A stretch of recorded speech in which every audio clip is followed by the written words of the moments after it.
Durable conviction. Year 765 crawlers sing. An older male, past his 50s moons based on the wrinkling around his soft eyes, pokes his thinning, gray hair out of the hole. He wore this strange black tailcoat with white scriptures sewn onto the buttoned-up collar and the edges of his sleeves. The man drops a broom on the roof floor and held his weathered hands up. His steady posture suggests that he must have been standing on some stairs. His hands are riddled with scratches from all the past chores. The loose sleeves slid down to show more of the scars of a hard-working man. He regards her differently too, not like a normal reaction she will receive from anyone else before. He looks shocked for a mere second, then the shock wore off, and he regards her with a smile and chocolate-buttoned eyes full of kindness. It is not something she is prepared for, so she is still tense, but he isn't doing anything to cause her to be this way. It is the only way she knew how to deal with strangers, especially the kind with skin as light as her father's.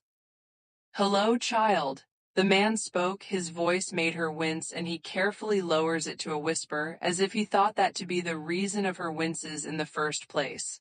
"Are you hungry?" Rhea bounced to her feet, her own gaze never leaving the strangely dressed man. "Maybe it's time to leave." "Don't fret, stay, I made some fresh porridge." The old man forgot completely about the fact that she points a knife at him and he is already walking back downstairs. Her heart thumping slows the further away he got, and now she notices that the man had left the hatch wide open. Rhea's curiosity got the better of her and she closes in on the opening. The sounds of other tenants can be heard from up here, a lot of small children's noises. Some of them call someone vicar or father. Her father mentioned once that there are people who passes the wisdom of the gods as their only profession and name themselves vicar. They discard any selfish materialistic need for the better good. The people of Morin drop any magic use and solely relied on the words of Kemuk, since the Empire had renounced any magic because of the All-Mage War a millennium ago. But even now, Manuk is revered as the life provider and Anacrin the bringer of emotions. Kemuk is just a continual, providing land and materials to improve the mortal kind. Vicars aren't supposed to be violent either. Rhea had a strange predicament before her. She fought the urge to either brandish her dagger or put it away. There weren't many vicars in her travels, and oftentimes people have betrayed her trustworthiness, so instead she slid to sit down against the border of the roof. Replacing her dagger with a poised bow and arrow, expecting him to come back with a gun this time for sure, but she is too curious about the vicar to leave. The sounds of steps got closer, her hands moved to tighten the string of the bow, and she points the tip of her handmade arrow directly at the hatch opening. Any moment and he could come up and. "What is this smell?" Her nose twitches at the aroma of boiled grain seasoned with vegetables. Although she prefers meat over grain or vegetables, her stomach rumbles at the aroma. The vicar pokes his head out of the hatch, arms full of a giant bowl of the culprit. The grain mound is white with flakes and particles of many different vegetables. The poor don't really have a lot of food, so they often cook a mashup of many fractions of things. Grains are just cheap and easy to grow, which is a great staple food of Morin people.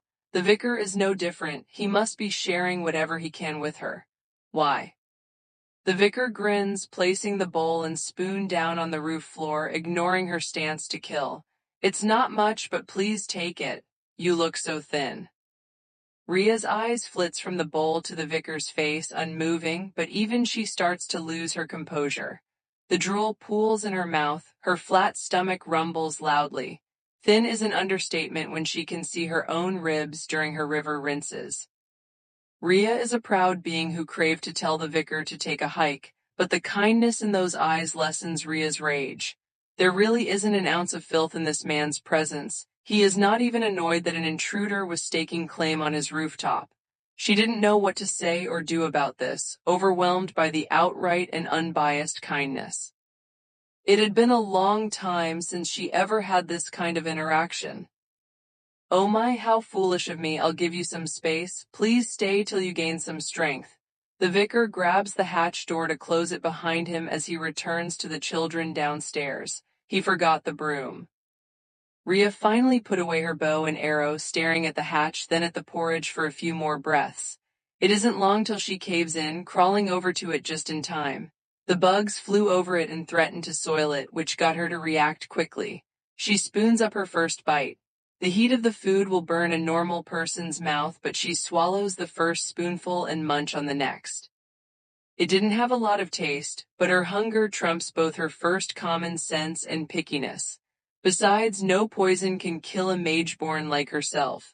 She proved that once when a stupid local tried to take her out with one, the contents always burned away in her fiery system and passed on as a bad cough. This bowl of porridge is clean of ill intent, just like the man that served it to her. Wetness streaks on her face, the droplets landing on the pile of porridge. The tears won't go away, even her shoulders shook with the sudden crash of her emotions.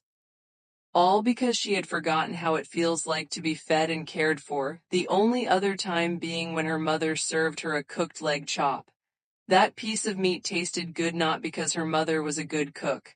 Far from that, it was because her mother cooked it just for her, a sign that she cared a lot for Rhea. Nothing Rhea can ever make will match that piece of meat. This porridge got close to it. That day the vicar kept a good distance, but he is a remarkably busy man.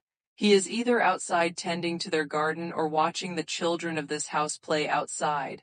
He didn't tend to the children on his own. There is an older female with a headpiece covering her hair modestly and wearing similar robes as the vicar. These children varied in age, skin color, and hair color. It confuses Rhea when they refer to the two adults, either Vicar Jal and Grace Risa or father and mother. None of the kids look like the adults. Maybe it is something done out of respect. She will not get the answer, not until this Risa person came up the roof next. This woman is older than the vicar, straining to reach the end of the stairs. The woman assures her that she is just here to pick up the broom and the bowl, straining to bend her fragile knees to get them. Rhea can't watch the woman struggle any further, grabbing both items and handing them to the older woman. The first fear is long gone. The wild woman lost her desire to keep a strong front. Thank you, child. Grace Risa's age-spotted hands wraps around the broom, then the bowl, letting out this grateful sigh. The next question meant to be just as friendly as her smile. Dearie, are you seeking refuge in our orphanage? Rhea did not know anything about orphanages. Children in the Craxian clan were taken care of equally, as her mother claimed. Food and clothes were shared with each other. There was never an issue of a child going hungry. Her father wasn't very vocal on what they do about kids in the Morin world, only mentioned that his best friend was an orphan and became his brother quickly after. Anytime she pressed for more information, he hit her with another crazy retelling of the thieves of the Angoran Isles. So when she let her voice slip out, it came in the form of a question: what is an orphanage? Yes, where the parentless children go. The vicar and I are proud to keep this place up for so long, though it's gotten harder with these old bones. The older woman beams, making the wrinkles of her face curl with it. If you stay, please tell us what to call you. She sounds like the owner of this place based on the way she carries herself, even having the vicar and the parentless children run to her beck and call. When she describes the orphanage, it seems like a place Rhea should have found sooner, being a parentless child herself. It saddens her to think this is just a few miles away from Tristanope.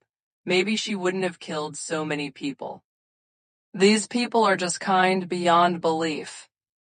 Her cold center warms, hope dares poke through her mind, giving her just the mindset to share her name. My name is Rhea.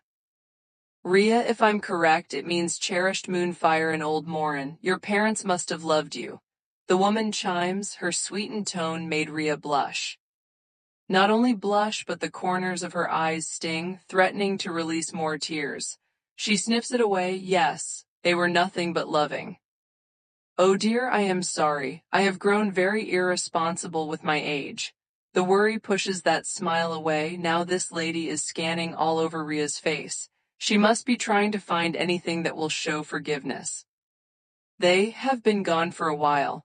Rhea didn't know why she is trying to reassure the older woman, turning around to hide away from the speculative gaze. The last thing she needs is an old woman to know that her parents' death still affects her. This woman and the vicar are nothing but strangers to her. Grace Risa clicked her tongue. Well, you are in the right place then, come and sleep.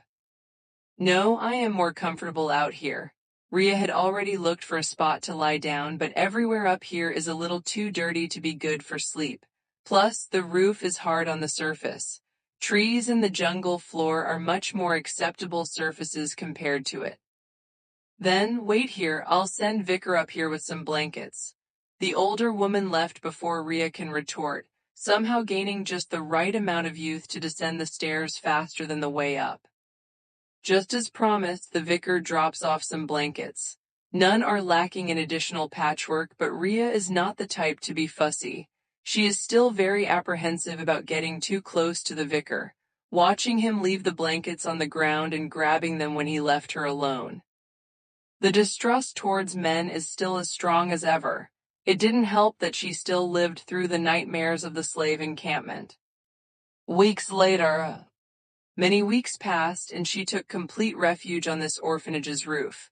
Although she is never comfortable enough to sleep inside the building, she made her presence known throughout the household in the safety of the late afternoon light. The children are very impressionable, call her by her given name and trying to involve her in all their games. Rhea loves the game of hide and seek since she is exceptionally good at it. The children help warm her heart. The warmth helps her beat her fears of this place. 10 children live at the orphanage, and she can finally remember their names. From the oldest to youngest are Kana, Lewin, Beva, Wenries, Nido, Nasira, Pike, Krija, Aloso, and Little Echo. She can talk to the vicar more. Her life isn't part of the conversation, usually talking about the children or if there are any chores that she can do. Since she is always on the roof, her chores mostly consist of that. Cleaning the debris off or cleaning the roost, though the avian creatures have barely visited since she laid claim to this section of real estate. It is peaceful for the most part. Not once did Rhea feel the urge to hunt down slavers or slave owners, feeling her wounded heart healing from the time spent there in the orphanage. A few times already, her plump lips formed the smile that she thought she had lost. It is a smile of joy, big, proud, and stretch way across her face. One day, Manuk's home is set so gorgeously on the glittering blue horizon, casting this deep red everywhere, even painting the dock ships red. That day is especially gorgeous. Rhea braves enough to enter the house and share a meal with the whole family. She remembers one of the children saying it was their birthday and invited Rhea to eat dinner with them. How can she refuse? Not even a cold-hearted stormcrawler will decline such an invitation. The food lacks meat again, but it tastes great anyway with all this company. For a darn breath, it felt like she is eating with her family again. Just what she needs to warm the very center of her wounded heart. She won't trade the day for anything in this world.